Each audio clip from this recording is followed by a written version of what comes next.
আসসালামু আলাইকুম। আল্লাহর রহমতে আমরা সবাই ভালো আছি। আলহামদুলিল্লাহ, আপনারাও সবাই ভালো আছেন। খুলনার বিখ্যাত খাবারগুলির মধ্যে অন্যতম হচ্ছে চুই ঝাল, গরুর চুই ঝাল। দুর্দান্ত স্বাদ। তো আজ আমি ট্রাই করব একদম চুই ঝাল দিয়ে মুরগির মাংস। চলেন বিসমিল্লাহ বলে শুরু করি। প্রথমে আমি পেঁয়াজ বেরেস্তা করে নিয়েছিলাম। কিছুটা পেঁয়াজ বেরেস্তা এবং টক দই আমি একসঙ্গে ব্লেন্ডার করে নিব। এরপর আমি মুরগির মাংসটা সব ধরনের মশলা দিয়ে ভালো মতন ম্যারিনেট করে নেব। এখানে আমি মুরগির মাংসটা নিয়েছি, যেই মানে লেয়ার মুরগিটা, মানে পাকিস্তানি যে লেয়ার মুরগিটা আছে, আমি সেই মাংসটা নিয়েছি। আপনারা চাইলে আপনাদের মতন, আপনাদের পছন্দ মতন মাংস নিতে পারেন। তো আমি এখানে মাংসটা ভালো মতন ধুয়ে পরিষ্কার করে তারপর আদা বাটা, পরিমাণ মতন রসুন বাটা, এরপর হলুদের গুঁড়ি, মরিচের গুঁড়ি, ধনিয়া গুঁড়ি এবং জিরা গুঁড়ি এবং স্বাদ মতন লবণ। আর সবগুলি মশলাই আপনার স্বাদ অনুযায়ী নেবেন, পরিমাণ মতন দেওয়ার চেষ্টা করবেন। আর আমি যেই মিশ্রণটা বানিয়ে রেখেছিলাম পেঁয়াজ এবং টক দই দিয়ে, সেই মিশ্রণটাও দিয়ে দিব। আর দিব হচ্ছে টমেটো কেচাপ। এখন সবগুলো মশলা দিয়ে আমি মুরগির মাংসটা ভালো মতন হাত দিয়ে মাখিয়ে নেব। এখানে চাইলে আপনারা তেলটা ইউজ করতে পারেন, আমি করি নাই। কিন্তু মানে খেয়াল রাখবেন মুরগির মাংসটা যেন ভালো মতন মাখানো হয়, একদম পুরোপুরি সম্পূর্ণ মশলা যাতে প্রত্যেকটা মাংসের গায়ে লেগে থাকে।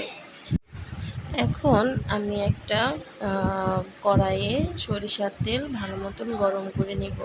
আপনারা এখানে সয়াবিন তেল ব্যবহার করতে পারেন, আমি সরিষার তেলটা ব্যবহার করেছি। তারপর আমি কিছু আলু একদম লাল করে ভেজে নেব এবং ওই তেলেই আমি কিছুটা পেঁয়াজ কুচি ভেজে নেব।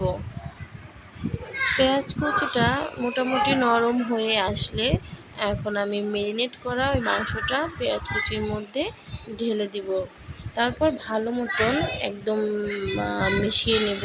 যে কোনো মাংসই আপনি যত ভালো করে কষাবেন, যত সময় নিয়ে কষাবেন, মাংসর টেস্টটা তত ভালো আসে। আমি এখন মুরগির মাংসটা একটু কষানোর জন্য ঢাকনা দিয়ে ঢেকে দিব।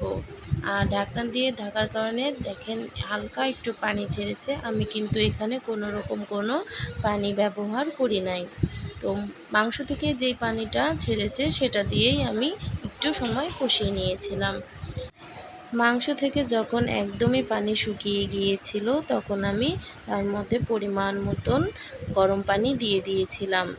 তো এরপর আমি এর মধ্যে গরম মশলা মানে দারচিনি, এলাচ এবং লবঙ্গ দিয়ে একটু নেড়ে আমি ঢাকনা দিয়ে ঢেকে দিয়েছি। আমি ঠিক ওই পরিমাণ পানি দিয়েই আমি মাংসটা ভালো মতন কষিয়ে নেব।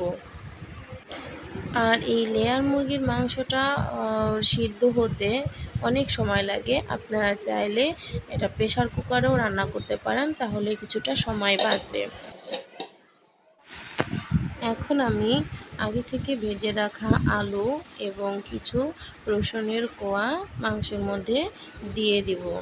আপনারা এখানে রসুনের মানে গোটা রসুনটা ব্যবহার করতে পারেন। আমার কাছে গোটা রসুনটাই ভালো লাগে, কিন্তু আমার যেহেতু এভাবে করা ছিল রসুন, তো আমি এভাবেই ব্যবহার করেছি। আপনারা গোটা রসুনটা ব্যবহার করে দেখতে পারেন, সেটা বেশি মজা হয়। তো আমি বাকি রান্নাটা এভাবেই শেষ করে নেব। তো কিছুক্ষণের জন্য ঢেকে আমি রান্না করে নিয়েছিলাম।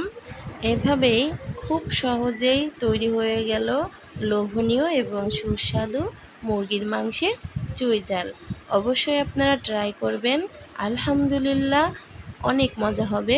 তো আপনারা সবাই ভালো থাকবেন, সুস্থ থাকবেন, নিজেদের যত্ন নেবেন। আজ এই পর্যন্তই। আল্লাহ হাফেজ।